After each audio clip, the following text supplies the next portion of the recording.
माता सीता ने वास्तव में केवल एक ही पुत्र को जन्म दिया था, लेकिन लव और कुश दो कैसे हुए? इसके पीछे एक सुंदर और रहस्यमयी कथा कही जाती है। एक दिन माता सीता आश्रम के लिए लकड़ियां लेने जंगल जाने लगीं। जाते समय उन्होंने अपने पुत्र लव को महर्षि वाल्मीकि के पास बैठा दिया और कहा कि वे थोड़ी देर उसका ध्यान रखें। उस समय महर्षि अपने कार्य में बहुत व्यस्त थे, इसलिए उन्होंने बिना देखे ही सहमति में सिर हिला दिया। माता सीता कुछ दूर चलीं, पर उनका मन बार बार लव की ओर जा रहा था। उन्हें लगा कि महर्षि ध्यान में लीन है, कहीं लव अकेला न रह जाए।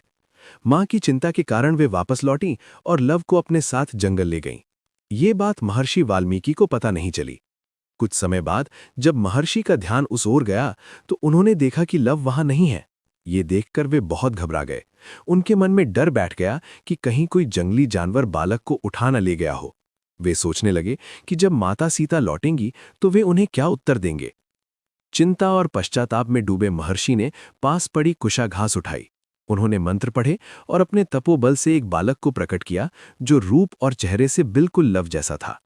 थोड़ी देर बाद माता सीता जंगल से लौट आईं और उनके साथ लव पहले से था। ये देखकर महर्षि बहुत आश्चर्य में पड़ गए।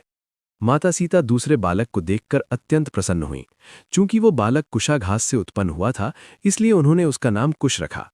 इस प्रकार एक पुत्र से लव और कुश दो बालक बने।